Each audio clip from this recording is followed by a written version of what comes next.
नमस्कार दोस्तों, मैं हूं कुंदन और आप देख रहे हैं वेब प्रॉफिट। दोस्तों, जो बहुत से नए ई-कॉमर्स के सेलर्स हैं, उनके मन में हमेशा ये डाउट रहता है कि कैसे अपने प्रोडक्ट की सेलिंग प्राइस कैलकुलेट करें। कैसे एक प्रॉफिटेबल सेलिंग प्राइस सेट करें जिससे उनका बिजनेस हमेशा प्रॉफिटेबल हो और उनके लॉस होने के चांसेस बहुत कम हों। बहुत से जो नए ई-कॉमर्स के बिजनेसेस हैं 2-3 महीने बाद इसलिए बंद हो जाते हैं क्योंकि अपने प्रोडक्ट की सेलिंग प्राइस सही से कैलकुलेट नहीं कर पाते हैं। और जब 2-3 महीने बाद अपने प्रॉफिट को कैलकुलेट करते हैं तो उन्हें पता चलता है कि उस प्रोडक्ट पे उन्हें अच्छा खासा नुकसान हो चुका है। तो आज के इस वीडियो में हम बात करेंगे कैसे अपने प्रोडक्ट की सेलिंग प्राइस इजीली कैलकुलेट कर सकते हो। और आज के इस वीडियो में आपको एक कैलकुलेटर शेयर करूंगा जिससे आप इजीली जान सकते हो कि जिस सेलिंग प्राइस पे आप अपने प्रोडक्ट को सेल कर रहे हो उस सेलिंग प्राइस पे आपको प्रॉफिट हो रहा है या लॉस हो रहा है। तो इस वीडियो को लास्ट तक जरूर देखें। वीडियो शुरू करने से पहले अगर आप मेरे चैनल पर पहली बार आए तो मेरे चैनल को सब्सक्राइब करें ताकि आने वाली वीडियोस के नोटिफिकेशन आपको मिलते रहें।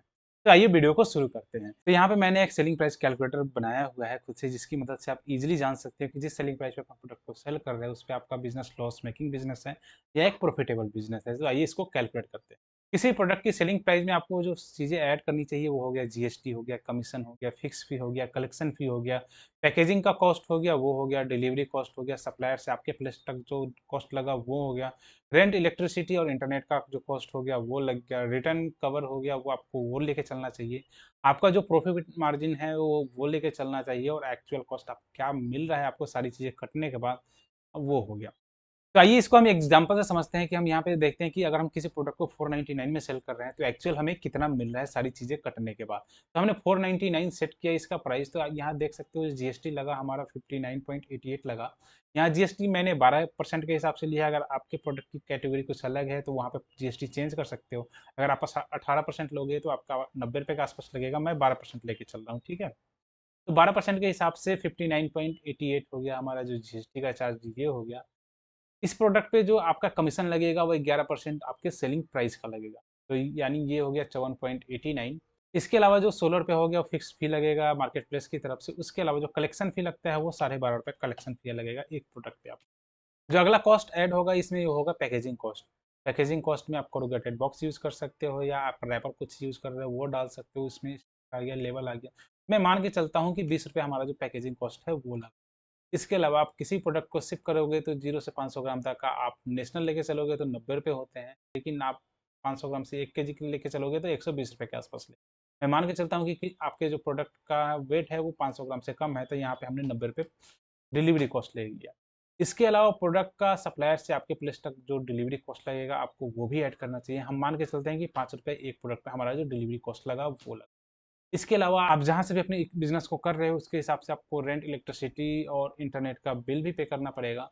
तो हम मान के चलते हैं कि एक प्रोडक्ट पर जो हमारा रेंट, इलेक्ट्रिसिटी और बिल का बनता है वो 5 रुपये के आसपास बनता है। जो अगला चीज़ आपको ऐड करना चाहिए वो होता है रिटर्न कवर। कोई प्रोडक्ट कस्टमर जब रिटर्न करता है तो उसमें आपने फॉरवर्ड शिपिंग फी भी दी होगी, रिटर्न शिपिंग फी भी लगेगा आपका, और उसमें जो पैकेजिंग कॉस्ट गया वो गया। तो अगर हम मान के चलते हैं कि आपका 15 से 20% रिटर्न परसेंटेज है तो इसके हिसाब से 90-90 180 हो गए आपका जो टोटल लॉस हो गया, और प्लस 20 रुपये पैकेजिंग का कॉस्ट, यानी 200 रुपये आपके प्रोडक्ट पे गए। तो इस हिसाब से 15% आपको लेके चलना चाहिए कि आपका 15% रिटर्न आएंगे। तो उस हिसाब से आपका रिटर्न का यहाँ कवर हो गया 74 रुपये 85 पैसे, ठीक है। और यहाँ इस हिसाब से आप देख सकते हो कि आपको कितना एक्चुअल प्रोडक्ट का कॉस्ट मिला।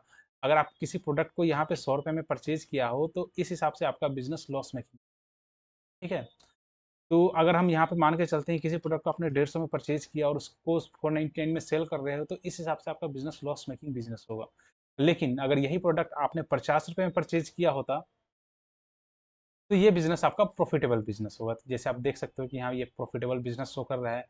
किसी प्रोडक्ट को हमने 50 रुपये में परचेज किया अगर, लेकिन इस प्रोडक्ट को हमने 110 में परचेज किया तो ये हमारा लॉस मेकिंग बिजनेस हो गया।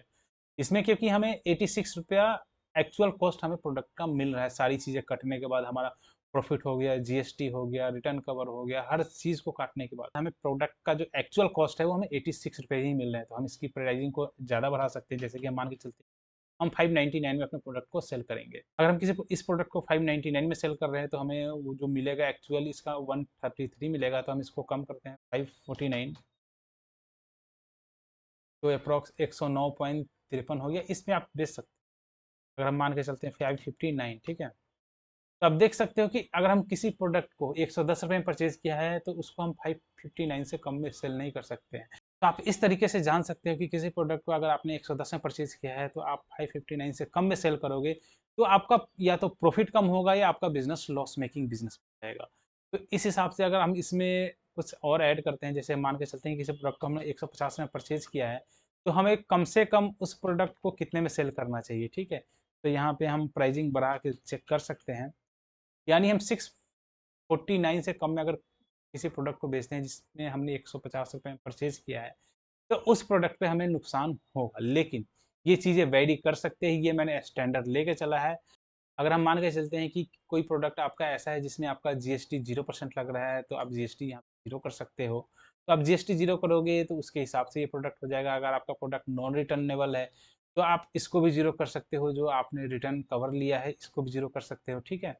तो इस हिसाब से आपके प्रॉफिट बढ़ते चले जाएंगे और आप कम सेलिंग प्राइस में भी अपने प्रोडक्ट को सेल कर सकते हो, क्योंकि बहुत से प्रोडक्ट ऐसे होते हैं जो नॉन रिटर्नेबल होते हैं तो उसमें आप कम में भी बेचोगे तो वो प्रोडक्ट आपका अच्छा खासा प्रॉफिट देगा जनरेटली। जैसे कि मैं 499 नहीं 449 में भी इस प्रोडक्ट को अगर सेल करता हूँ तब भी हमारा बिजनेस प्रॉफिटेबल है। या इसको हम 399 ले लेते हैं, ये 399 में भी आपको प्रॉफिट होगा, लेकिन ये जो 59 पे आपका प्रॉफिट बन रहा है वो इससे कम हो गया, 50 रुपीज़ के आसपास आपका पर यूनिट प्रॉफिट होगा अगर आपका प्रोडक्ट नॉन जीएसटी के अंदर आता है और नॉन रिटर्नेबल है तब। इसके अलावा आपने जो पैकेजिंग कॉस्ट यूज किया है इसको अगर आप मिनिमाइज कर सकते हो, जैसे कि मान के चलो कि 10 रुपये पैकेजिंग कॉस्ट लिया तो वो कम हो जाएगा। आपका प्रोडक्ट का जो डिलीवरी कॉस्ट है वो सब जगह सेम लगेगा। सप्लायर से आपके प्लेस तक अगर आपका चार्ज जीरो लग रहा है, जैसे कि आप ऐसा कोई प्रोडक्ट है जो आपके मार्केट में इजीली अवेलेबल है तो इस चीज़ को आप जीरो कर सकते हो। तो इस हिसाब से अपने प्राइसिंग को सेट करके कैलकुलेट कर सकते हो और जान सकते हो कि आपके प्रोडक्ट के हिसाब से बेस्ट प्राइस क्या हो सकता है और किस प्राइसिंग के बेचने पे आपका बिजनेस एकदम प्रॉफिटेबल होगा। तो ये जो हमने चीज़ें कैलकुलेट की ये हमने एज ए एवरेज लेके चला है, ठीक है। तो इस हिसाब से अपने प्रोडक्ट की सेलिंग प्राइस को आसानी से आप कैलकुलेट करके जान सकते हो कि किस सेलिंग प्राइस पे अपने प्रोडक्ट को सेल करने पे आपका बिजनेस प्रॉफिटेबल होगा। तो दोस्तों आपने देखा कि कैसे आप अपने प्रोडक्ट की सेलिंग प्राइस को कैलकुलेट कर सकते हो और जान सकते हो कि जिस सेलिंग प्राइस पे अपने प्रोडक्ट को सेल कर रहे हो उस पर आपको प्रॉफिट हो रहा है या लॉस हो रहा है। तो आपको ये वीडियो कैसा लगा कमेंट सेक्शन में जरूर बताइए। अगर आपको ये वीडियो अच्छा लगा तो इस वीडियो को लाइक करें, मेरे चैनल को सब्सक्राइब करें ताकि आने वाले वीडियोस के नोटिफिकेशन आपको मिलते रहें।